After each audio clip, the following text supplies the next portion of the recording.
Hey everyone, this is the Tripwire podcast, part of the Triple Play Family Network.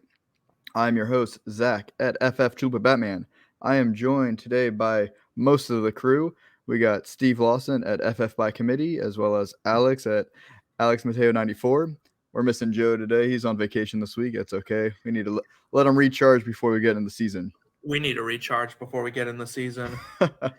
Oh no, we're already in season for me. We're already there. I'm having a good time. So we did a mock draft last week for y'all. One quarterback, half PPR, very we'll call it basic settings. So we thought this week we'd do one more mock to get you ready for your drafts, and we went ahead and did a Superflex PPR. So let me just get through the settings real quick, and then we'll tell you who we were drafting against because it was a lot of fun. So this is one quarterback, two running backs, three wide receivers, a tight end, two flex spots, plus then a super flex spot, which means you can start a quarterback there, and then six bench. So we're going to go through the draft order real quick. At 101, we had our Joe Pepe at JPep20. 102, our buddy Alex right here on screen. At 103, we had Jamey Eisenberg. He is the fantasy football and NFL analyst for CBS Sports. Probably heard of him. And we had Preston. He's an analyst for Fantasy Six Pack. We had Scott Simpson at 105. He is the host of FF Millionaires, Chalk Blocked, and FF Hot Stove. At 106, we have our very own Steve. At 107, we had Matty Daddy. He is a fantasy football content creator. At 108, we had Mike Stoyanov. He is an actor and a fantasy football enthusiast, also a writer for several TV shows. At 109, we had Eric Romoff.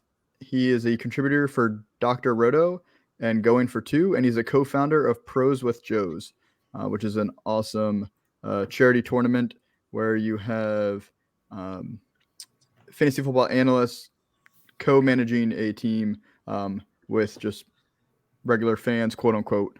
So it's a fun league as well. At 110, we have Simon Groeneveld. Sorry if I mispronounced your name.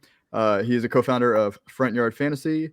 I was at the 111, and then at 112 was Aaron Larson. He's a staff writer for the Fantasy Footballers and contributor for Team Rise or Fall and Fantasy Pros. So a lot of big names in the mock, a lot of fun. The chat was a great time, a lot of sniping going on. And so you'll see that in this mock. So if you want to see the mock draft itself, we have it on screen if you're watching. If you're listening on the podcast, we have a link in the show description. You can go ahead and click that. It'll take you to Sleeper, and you can see all of our picks. Also recommend that if you're watching it too. It's in the YouTube description. So real quick, like I said, Superflex means you can start two quarterbacks, which means they are valued a lot more, and you'll see that on our draft board. So Alex, you had the 102. So just kind of run us through your mindset going through this draft and how it went for you. So going into it, I knew I was either going to get Herbert or Josh Allen at the 102. All depends on whatever Joe ended up doing at the 101.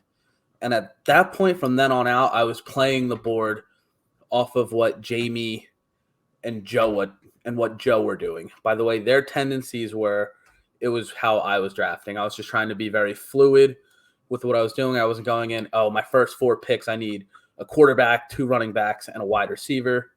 It just so happened that the way it played out that I was able to hammer running backs rounds 3 through 6, and then just mop up value at all the other positions later in the draft. Did not have to reach on those tier 3 running backs, the guys who are going to be locked into a committee and not have a real clear 1A, 1B type role.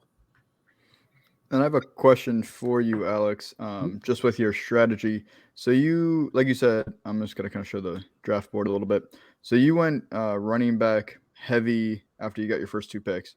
Got a lot of talented running backs, a lot of value. Now you do have to start 3 wide receivers. So were you just hoping to be able to just get value later on and just make it work, piece it together, and you just wanted to have that more robust running back strategy in this draft?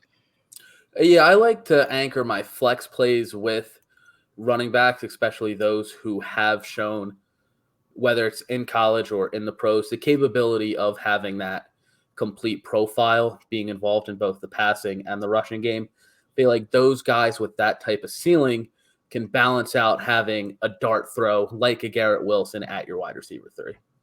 Cool. And I would say most people probably lean more wide receiver in a 3 wide receiver draft with 2 flex and a PPR scoring. But it shows you that you can still attack this draft in multiple ways. And like you said, you focused on some pass catching running backs to gain that extra value. So then, Steve, you were at the 106. Can you walk me through how your draft went? Yeah, so a lot of times in Superflex, this is what I'll do is I will grab my quarterback early and then will let the board kind of tell me when I really have to go get one next. So what I like to do is I like to get that really strong QB1 and then run some cool positions down and get really high-end talent where people are maybe burning it on middle-tier quarterbacks. So you'll see in my second and third rounds, I grabbed Swift and Pitts where people were taking guys like Trey Lance, Matt Stafford, Aaron Rodgers. I was able to get 2 guys who I project to be top, like Pitts as their number 1 in their position, Swift near the top 5 in this position, to complement the quarterback I'm going to go get. Because once you start getting into that mid to lower tier of quarterback, it all becomes muddled anyway. It's just a muddy mess of what you're going to do. So as the board unfolded, obviously I grabbed Jameis in the 4th because this insane run of quarterbacks kept going, and I had a plan. So it fit into my plan. It fit what I wanted to do, and that really let me build my team out the way I wanted it to. I waited on wide receiver and grabbed those late because that's such a deep position this year that you do not need an elite one unless you're grabbing Justin Jefferson or Cooper Kupp or Devontae Adams. All right. And then I was at the 111. So I wanted to get at least one quarterback in the first 2 rounds, but my strategy was not set on having to take 2.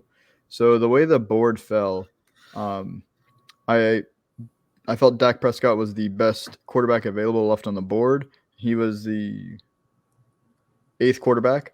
But because we were there, I decided to take a risk. It was a mock. I wanted to see how it played out. And I decided to not take a quarterback with my 2nd pick. So I went with Jamar Chase to get one of those elite pass catchers. And then was just hoping that a good quarterback would fall to me. So then we got to the 3rd round, and we only had a handful of quarterbacks come off after my selection. So I was playing a little Russian roulette again because there was a few QBs left on the board that I was still happy with. So I decided to get who I felt was a top 12 running back in Aaron Jones, and then was still able to grab Kirk Cousins at the beginning of the 4th round. So I feel very comfortable with Prescott and Cousins as my 2 QBs in a Superflex league.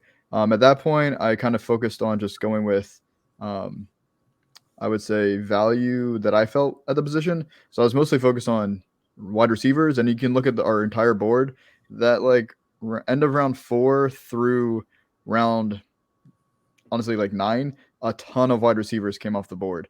So a lot of people were focused on wide receivers there. So just a matter of just grabbing guys you liked. And then I snagged Schultz in the 6th just to stack with Prescott.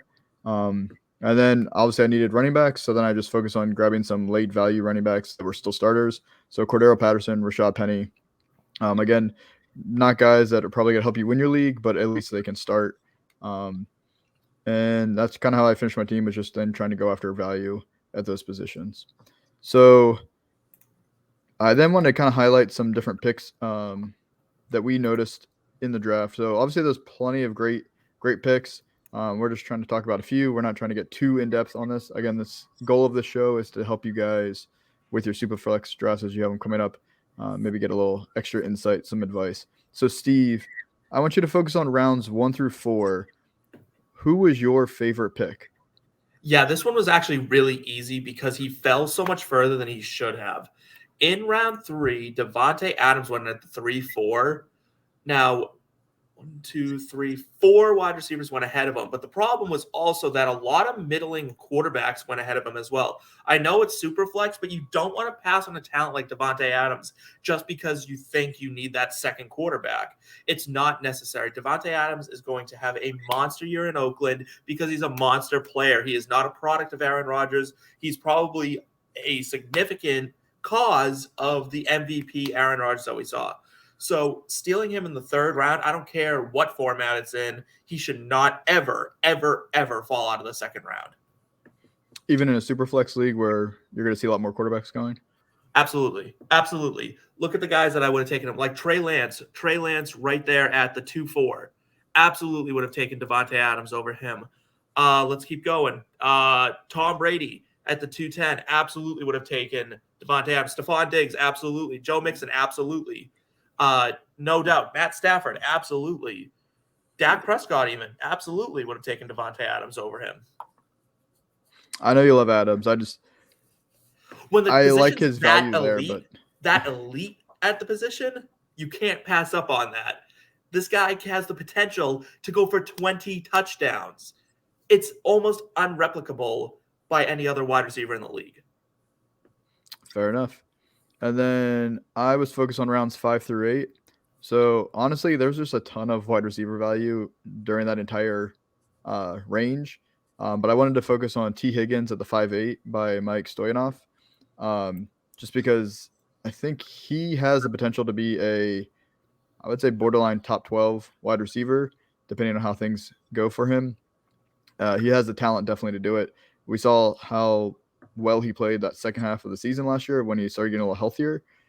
So a lot of upside. I know he's coming off shoulder surgery right now, but I still find that as good value. The other one that really caught my eye though was actually your pick, Steve, at 7-6 was Michael Thomas, just because he could be incredible value or it can totally flop. So that risk is kind of built in at that spot, but he could easily come back to being a top 12 wide receiver and you stole him in the 7th round. Or maybe he ends up getting hurt after a couple of weeks and you can pick up the pieces as well from the 7th round. So, but in a super flex league like this, you want more stacks, right? You have double the opportunity to stack your picks. Like Michael Thomas, that's a no-brainer. And then Chris Olave 2 rounds later, yeah, give me it. I'll take that risk on all day. Right? Yeah, so you covered yourself. Yeah, and you stacked it. So that's what I'm saying. Like I like the value. I just also recognize that you got him at such a value because he still carries plenty of risk. Yeah, sure. He hasn't played in like 2 years. So going to that Higgins pick, obviously hindsight is 20/20. But if I knew that J.K. Dobbins would have fell to me at the 6-11, I would have went T. Higgins over Javonte Williams there. Because at that point, I would have been able to lock up 2 top receivers to go with Barkley and ETN. But at the 5 turn, I'm like, okay, I don't want to wait for my RB3. Let me get Javonte here. And then the value ended up being Dobbins there, so I couldn't pass up on him. But seeing how it played out, if I can redo one pick, it would be going T. Higgins over Javonte Williams. I know we're not trying to dive into the players, but is anyone shocked that Jalen Waddle went before some of the guys he went before? Like, just stunned. Well, that was so Matty Daddy was on auto the entire time. So his team is based on ADP. Still stunned. Yeah, people are on Waddle, but yeah. And then Alex, you have focusing on rounds 9 through 12. Who's your favorite pick? I hate to give Joe credit, but he's not here to let his head blow up from it. But I love that Chase Edmonds pick. I almost went him at the 8-11 over Zach Wilson. Granted, this was before Zach got hurt, so I was like, you know what? Let me get my second quarterback here. He's a lot of upside. But Chase Edmonds going at the 9-1. He has a full profile, what you're looking for in a mid-round PPR back. He can catch. He's shown he can be an efficient runner when getting the carries. The last 2 years, he's had over 200 touches as the backup. And this year, I don't care what anyone says, he is going to be the guy in Miami. They've invested the most money into him. He has a complete role. And his competition is undrafted free agent Myles Gaskin, who has been serviceable the last couple years since he came in the league. And as awful as it is, the oft-injured Raheem Mostert. Now, if he's healthy, there's a chance Mostert could cut into some of that role for Edmonds. But in the 9th round, that is absolutely a pick you can make. And honestly, you could argue that he could go over A.J. Dillon, who went 7-7. And he absolutely should have went over Elijah Mitchell. San Fran showed they're not invested in him long-term. And Clyde Edwards-Helaire, who, in my opinion, is the worst starting running back in the NFL. Throw him right in the trash. That's what he is. Him and Ronald Jones in the trash. Never Ronald Jones. Isaiah Pacheco. Never Ronald Jones. Fair enough. All right, so I wanted to switch gears now to a little more draft advice and strategies, just from our experience in this draft, as well as our experience from doing other mocks, as well as just leagues with Superflex. So I wanted to actually start with you, Steve, since you brought this up in your analysis of your overall draft. Was talking about QBs maybe being overvalued depending on the position in Superflex. So can you kind of elaborate on mid quarterbacks? Yeah, so just because you have that Superflex spot, right, doesn't mean that you should be mortgaging your entire team, your entire draft to go get another quarterback. An elite player at another position is worth more than a mid or bad quarterback just in a Superflex league, right? So I was saying it earlier. I was looking at the board and I'm like, I'm not going to go get a quarterback in the 2nd round when I could have DeAndre Swift. Then the 3rd round came around and more people committed to having middling quarterback situations and left me Kyle Pitts. You want to keep doing that. You want to give me that advantage where I have an elite player because all of a sudden the middle rounds are separated by 1 point a game, where Kyle Pitts is going to be 7 points better than the next tight end. I mean, what are we doing here? Like there's top 3 tight ends, and then there's like a 7-point drop, and then there's the rest of them. I'm going to take a guy who's a wide receiver 1 in a tight end's body over, Trevor Lawrence. Like, don't mortgage your draft because of the setup. You got to be flexible. Now, I will notice as I'm looking at the board, first, I think that's great advice that we don't really talk about enough. But now this draft was full of analysts, and then Mike is not technically an analyst, but he's been playing fantasy for years and a big enthusiast, and he loves fantasy. So that's why I invited him in the mock. But the only team that went back-to-back quarterbacks was actually Jamey Eisenberg, went Mahomes and Brady, which is a great combo. And then his team is still stacked. So it worked out for him. But looking at the rest of the board, most either went QB 1st round or 2nd round, but not both. And then they waited until the 3rd or 4th round to get their second. Some waited longer, like Alex waited until the 8th to get his second quarterback because he was attacking value at other positions. But I think Steve, your advice holds a lot of weight, where don't feel like just because it's Superflex, you have to be locked into going QB, because you can see a lot of value slip to you in Superflex, especially if you're playing with people that don't have a lot of Superflex experience. They may be scared by that QB run and not realize that you can still get some QB value later on and really separate yourself from other teams by getting an elite wide receiver, an elite running back, or even an elite tight end. And honestly, that can apply to not only the quarterback position, but every other position in the draft. Like if you look in the 7th round from, where was it? The Brandon Cooks pick all the way through Steve's pick of Michael Thomas. There's a little wide receiver run there. Obviously, Matt was auto-drafted. And well, you could argue that it started at Marquise Brown at 6'9". Yeah, Brown at 6'9". You were the only one that broke it. I broke that up. I took a running back. I wasn't going to reach at a guy when I knew there was a tier that I would be able to get at least one guy in who I felt comfortable with as my wide receiver too. Like in that back half of the 7th round, where it was Dillon, Mitchell, and Hawkinson, they could have reached for a Drake London, even one of the guys who went earlier, the Gabe Davis, Amari Cooper. Like they could have reached for them and went them even earlier. So while yes, it is fantastic to apply that same premise to quarterback, you can apply that to all the positions, especially in Superflex, with the fact that lineup, it's one bigger than a normal because of that super flex position.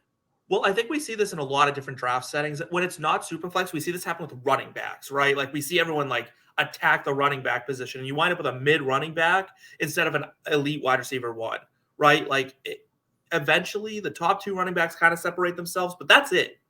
Once the top two go, it's free for all. That's what it should be, and that's what has to happen. Yep. And then I wanted you to kind of touch on yours, Alex, about just being flexible. So what is that? We talk about a lot, be water. So what does that mean to you when you're in a draft?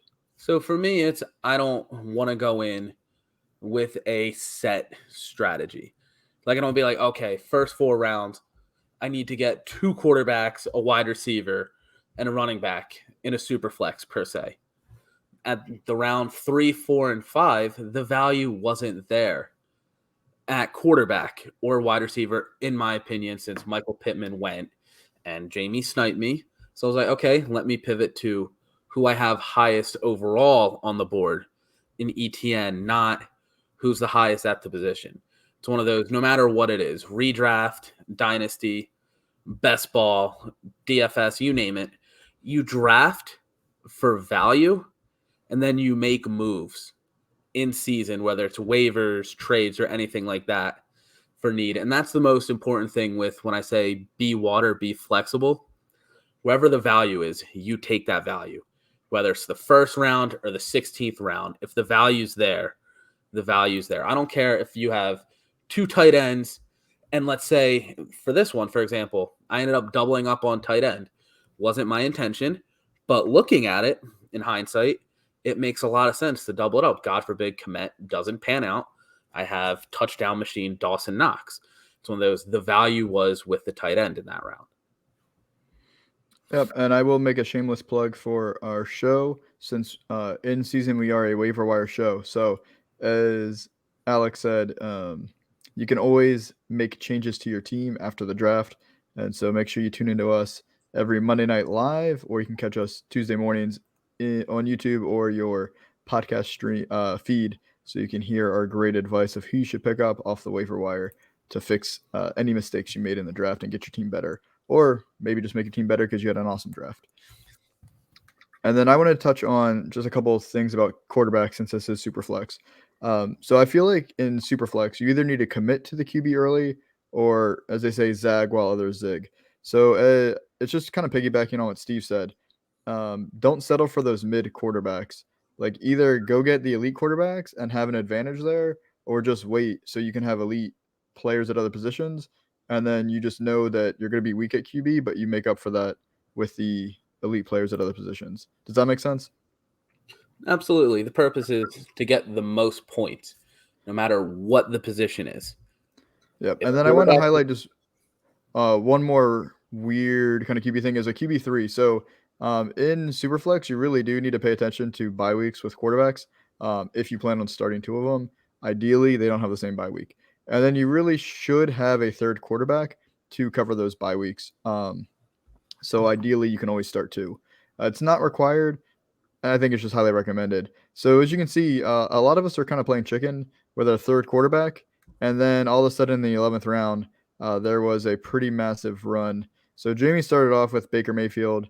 There's a couple wide receivers. And then you just see 1, 2, 3, 4, 5, 6 quarterbacks. So for those who are listening, it went Carson Wentz, Deshaun Watson, which was a auto draft, Mac Jones, Davis Mills, Daniel Jones, and then Jared Goff is where I finished the run at 11-11. So I finished that run. I actually felt good with Jared Goff. I felt like he was the last starter that was going to see full-time starter, because I see Joe got Mariota later and Alex got Trubisky later. But we don't know that they're going to be full-time starters the entire season. It's very possible they are, but it's not guaranteed. So that's just something you need to pay attention to, of when do you want to pull the trigger on getting your third quarterback.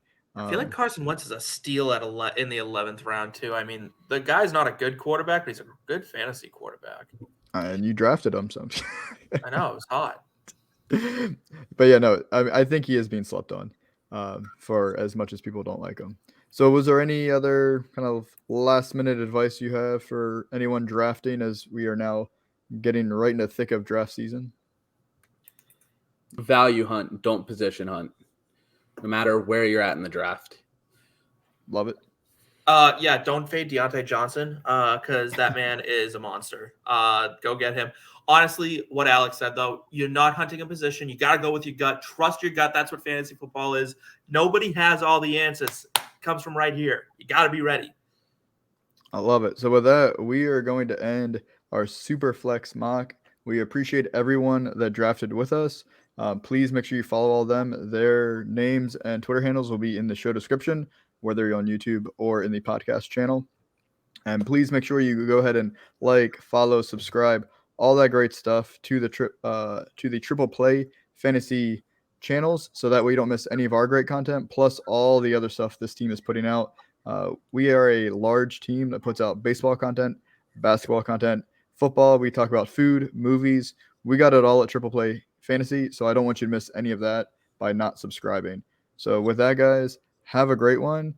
Good luck in your drafts. You can reach out to any of us for any questions, advice. We're happy to help. And make sure you are tuning into us, especially in season, for our live waiver wire shows to get you ready before waivers even are even thought about. We're covering to you before Monday Night Football. So make sure you are following all of us, and have a great one, guys. See you later. See you guys.